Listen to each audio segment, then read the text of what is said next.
के साथ कई वर्षों में ड्रोन्स विकसित हुए हैं और परफेक्ट फ्लाइंग मशीन बन गए हैं। ड्रोन्स को इस तरह से क्यों डिजाइन किया गया है जैसे कि वे आज हैं? वे इतनी तेजी से आगे बढ़ने में इतने कुशल क्यों हैं? इस वीडियो में हम ड्रोन के मैकेनिकल डिजाइन एस्पेक्ट्स के साथ-साथ इसके electronic controller, sensor, intelligent algorithms और यहां तक कि सैटेलाइट टेक्नोलॉजी के बारे में जानेंगे। तो आइए एक परमिटेड ड्रोन से शुरू करते हुए सबसे मॉडर्न ड्रोन पर आगे बढ़ने की एक डिजाइन यात्रा शुरू करें। आइए सबसे पहले सिंपलेस्ट ड्रोन डिजाइन से शुरू करें, एक सिंगल प्रोपेलर डिजाइन। एक प्रोपेलर वाले ड्रोन्स ड्रोन को हवा में उड़ता हुआ रखने के लिए पर्याप्त लिफ्टिंग फोर्स प्रदान करते हैं, लेकिन इस ड्रोन को कंट्रोल करने का कोई तरीका नहीं है। ये केवल इतना कर सकता है कि वर्टिकली ऊपर जा सकते हैं और वापस नीचे आ सकते हैं। एक और परेशानी ये है कि इस ड्रोन की बॉडी प्रोपेलर के विपरीत दिशा में घूमती रहेगी, जो न्यूटन के थर्ड लॉ ऑफ मोशन का परिणाम है। आप देख सकते हैं कि मोटर का स्टेटर रोटर पार्ट को आवश्यक टॉर्क प्रदान करता है। थर्ड लॉ के अनुसार इसका मतलब है कि रोटर को भी स्टेटर पर वापस बराबर मात्रा में टॉर्क देना चाहिए। क्योंकि स्टेटर ड्रोन की बॉडी पर फिक्स होता है, इस रिएक्शन टॉर्क के वजह से ड्रोन में अनचाहा स्पिन होगा। तो क्यों न दो प्रोपेलर्स का इस्तेमाल किया जाए? ये निश्चित रूप से एक पॉसिबिलिटी है और 00 रोबोटिक्स नाम की कंपनी ने इस तरह के ड्रोन को विकसित करने का गंभीर प्रयास किया है। प्रोपेलर की संख्या जितनी कम होगी, ड्रोन उतनी ही कम एनर्जी कंज्यूम करेगा और उतनी ही देर तक वो हवा में रह सकेगा। हालांकि मुख्य परेशानी ये है कि ड्रोन को हाई स्पीड से उड़ान भरने के लिए मैनिपुलेट करने और तेज शार्प टर्न्स लेने के लिए उच्च लेवल की कंट्रोल एक्यूरेसी और स्टेबिलिटी की आवश्यकता होती है। हम आशा करते हैं कि कंट्रोल एल्गोरिथम्स की प्रगति की वजह से दो प्रोपेलर वाले ड्रोन्स एक दिन अच्छी स्टेबिलिटी प्राप्त करेंगे। आप देख सकते हैं कि दो प्रोपेलर वाले डिजाइन के ब्लेड्स ऑपोजिट डायरेक्शंस में घूमते हैं। इस तरह मोटर का रिएक्शन टॉर्क रुक जाता है और अनचाहे बॉडी स्पिन से बचा जा सकता है। तीन प्रोपेलर वाले डिजाइन्स बहुत ही कम इस्तेमाल किए जाते हैं। इस प्रकार के ड्रोन के साथ मुख्य परेशानी मोटर का रिएक्शन टॉर्क और जायरोस्कोपिक प्रिसिजन है।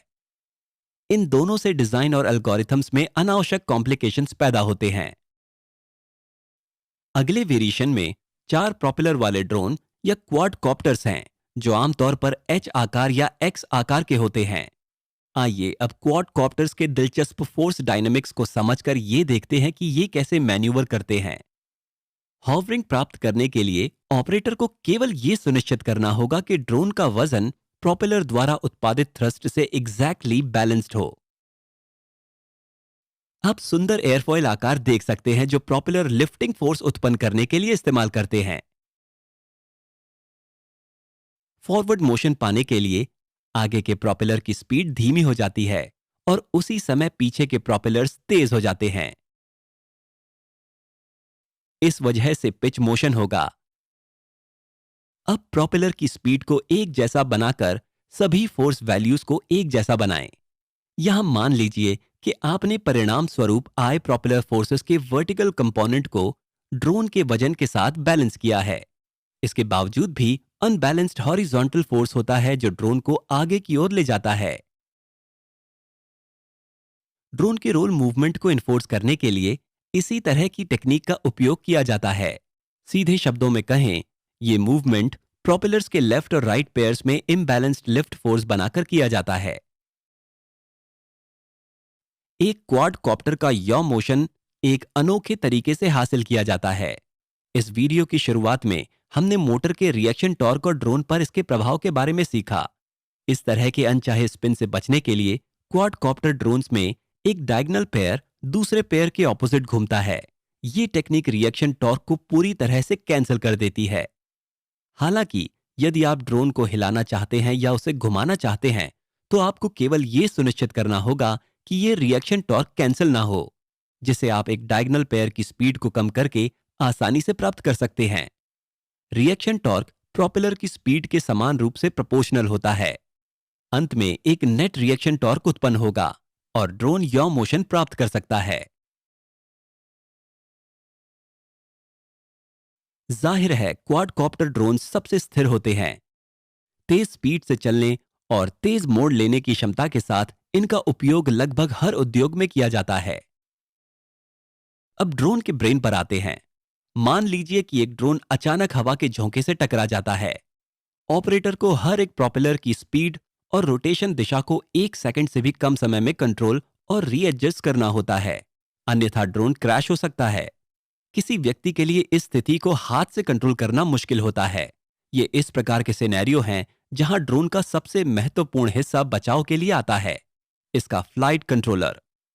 फ्लाइट कंट्रोलर को एक छोटे बुद्धिमान पायलट के रूप में माना जा सकता है, जो अंदर बैठकर किसी भी तरह की कठिन परिस्थितियों में ड्रोन को नेविगेट करता है।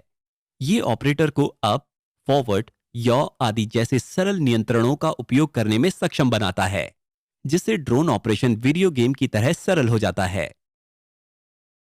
इस रिजल्ट को प्राप्त करने के लिए फ्लाइट कंट्रोलर को विभिन्न सेंसर्स से बहुत सारे इनपुट सिग्नल्स की आवश्यकता होती है। ड्रोन सेंसर्स की दिलचस्प दुनिया में आपका स्वागत है। आपको यह जानकर आश्चर्य हो सकता है कि मॉडर्न ड्रोन में ज्यादातर सेंसर्स का आकार चींटी के बराबर होता है। ऐसे छोटे सुपर एक्यूरेट सेंसर बनाने के लिए मेम्स टेक्निक का इस्तेमाल किया जाता है। ये वास्तविक में चलते फिरते अंगों वाली एक छोटी सी मशीन है। इस समूह में सबसे महत्वपूर्ण सेंसर एक्सेलेरोमीटर्स, जाइरोस्कोप सेंसर्स और मैग्नेटोमीटर्स हैं। इन तीनों सेंसर्स को IMU इनर्शियल मेजरिंग यूनिट में एक साथ रखा गया है। IMU ड्रोन सेंसर्स का राजा है। ये एक्सेलरेशन और रोटेशन को मापता है। इस एक्सेलेरोमीटर मेम्स सेंसर में जैसे ही ड्रोन एक बल का अनुभव करता है, प्लेट्स के बीच मूवमेंट होता है। एक दूसरे के बगल में रखी दो प्लेट्स में कैपेसिटेंस उत्पन्न होता है। जब प्लेट्स के बीच की दूरी बदलती है तो कैपेसिटेंस भी भिन्न होता है। कैपेसिटेंस के वेरिएशन को आसानी से इलेक्ट्रिक सिग्नल्स में परिवर्तित किया जा सकता है और गणना के लिए कंट्रोलर में उन सिग्नल्स को भेजा जा सकता है। तीनों दिशाओं में एक्सेलरेशन प्राप्त करने के लिए हमें 3 एक्सिस एक्सेलेरोमीटर की आवश्यकता होगी। जब हम जाइरोस्कोप को भी यूनिट्स में शामिल करते हैं तो फोर्स वैल्यूज के साथ हम विभिन्न विमानों में रोटेशंस को माप सकते हैं। ड्रोन का ऑल्टीट्यूड डिसाइड करने के लिए मेम्स आधारित बैरोमीटर सेंसर का उपयोग किया जाता है। अब फ्लाइट कंट्रोलर या प्रोसेसर को सही निर्णय लेने के लिए इन सेंसर्स द्वारा एकत्रित सभी संकेतों का सही उपयोग करना चाहिए। हालांकि प्रोसेसर वाले हिस्से में जाने से पहले हम कैसे सुनिश्चित कर सकते हैं कि सेंसर द्वारा उत्पादित सिग्नल्स बिल्कुल एक्यूरेट हैं? उदाहरण के लिए, शोर सेंसर की एक्यूरेसी को प्रभावित कर सकता है।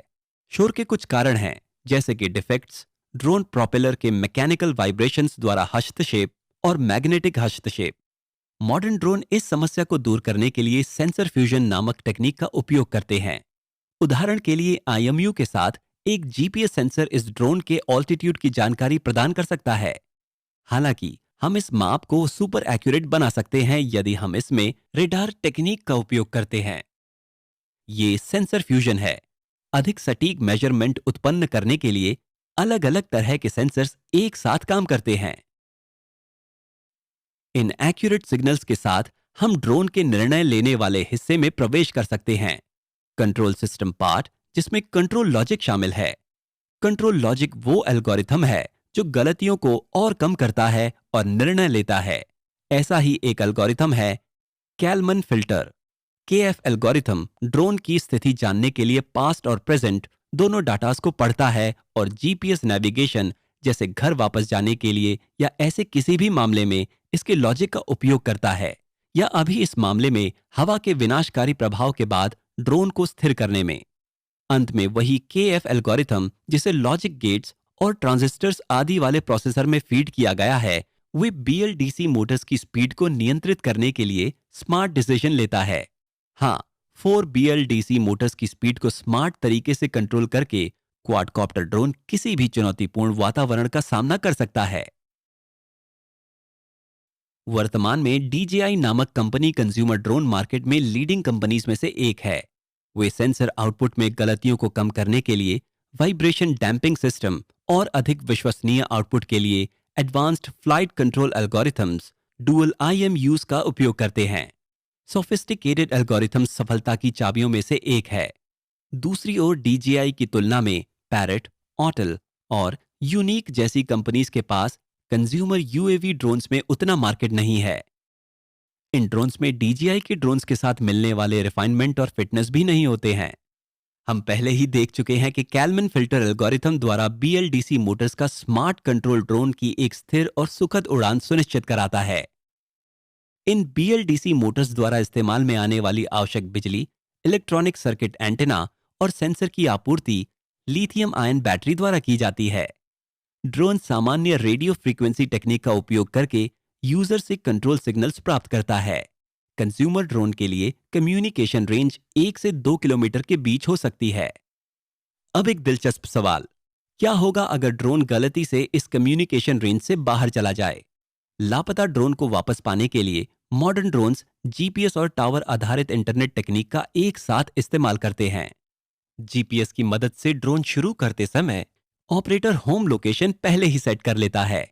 इस तरह खोया हुआ ड्रोन सुरक्षित रूप से अपनी होम लोकेशन पर वापस आ सकता है। हम आशा करते हैं कि आपको संपूर्ण ड्रोन वर्किंग सिस्टम को डीकोड करने में मजा आया होगा। मिलते हैं अगली वीडियो में। जाने से पहले हमारी टीम का हिस्सा बनना न भूलें। धन्यवाद।